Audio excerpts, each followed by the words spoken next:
Welcome to Reading with Pa Stephen. I am Mrs. Pa Stephen, and I've been asked to come today to read you a special book that I found in our library, which I really love and I wanted you to enjoy with me. The book is called Wisp, A Story of Hope.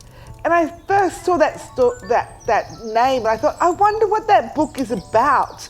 So I went to the back page, and here you have some information about the book. And sometimes that helps you to decide if you really want to read this book. And I read that this book was about a powerful and uplifting story of a young refugee who discovers hope. I thought, that sounds like a really beautiful story. I want to read that to the boys and girls. A refugee is someone who has had to leave their homeland for some reason, usually through war or some sort of conflict. So let's enjoy the story, Wisp, A Story of Hope. This story is written by Zaina Freylon, and the illustrations are done by Graham Baker Smith.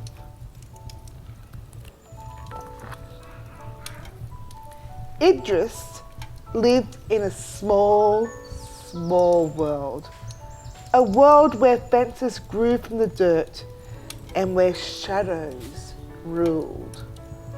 And you can see from the picture it's very dark and black, lots of shadows.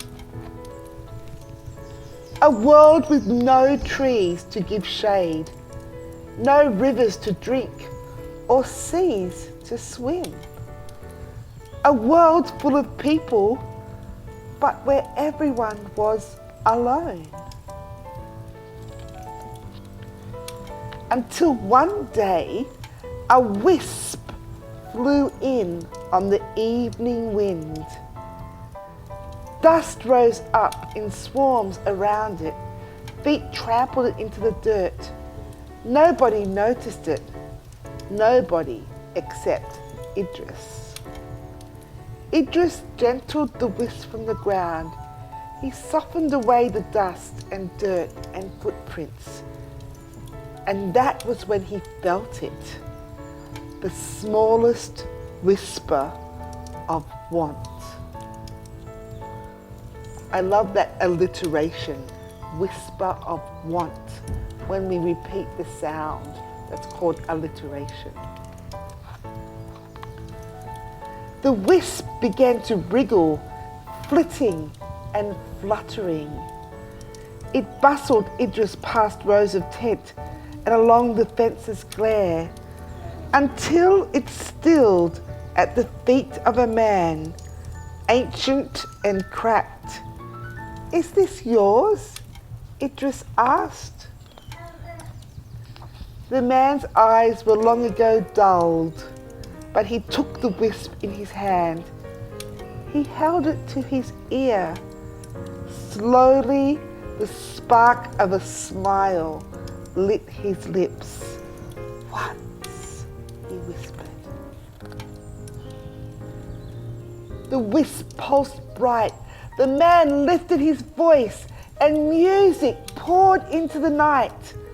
A swelling sea of rememberings twirled on the air and shimmered in the breeze. The people stopped. They smiled, and together they listened to the blazing bright heartbeat of a song. And when the man's voice quietened, and there was just the hint of a hum in his step and a bright in his eyes where the dullness no longer settled.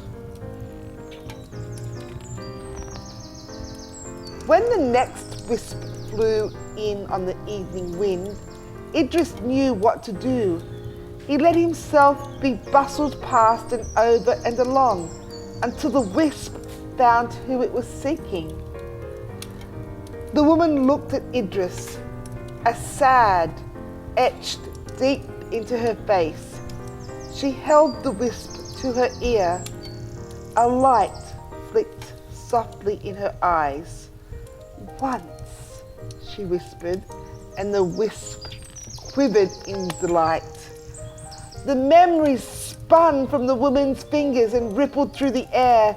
A forest blossomed from the dirt and pulled free a storm. The people stopped, they smiled, and together they watched as a thunder of colours rained down from the sky.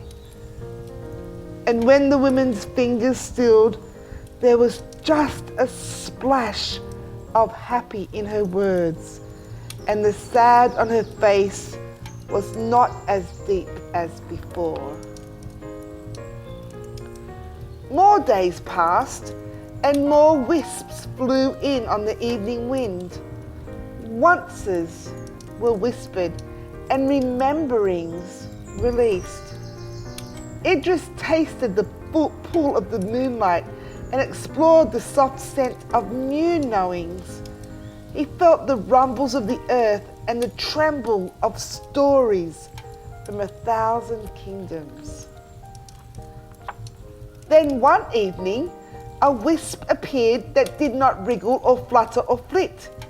Instead, it settled at Idris's feet, and Idris wondered, was this wisp meant for him? He waited and waited, but no memories appeared. Idris had lived his whole life in this small, small world. There was nothing else to remember. Then Idris held the wisp close. Slowly his ache was calmed, and a seed of understanding began to grow inside his heart. For Idris's wisp wasn't a memory, it was a promise. Idris felt his feet begin to move and his arms begin to shake. He danced free his promise, sending it shooting from the stars and bright soaking the dirt. The people stopped, they smiled together as they felt the promise of a dream. Idris lifted his hands and let his wisp catch on the wind. He watched it wing higher and higher, flying over the fences to where people had forgotten how to welcome feelings. It splashed in the rivers and danced in the trees. It carried with it the heartbeat of a song and the colours of rain, the scent of new knowings, and the tremble of stories from 1,000 kingdoms. The promise grew stronger with each person it touched. Soon it whispered, someday. What a beautiful story about a young boy who had hope and dared to dream and share that dream with others. I hope you enjoyed this story, and I'm sure next week Pastor Stephen will be back to continue his series of reading with Pastor Stephen. Thank you.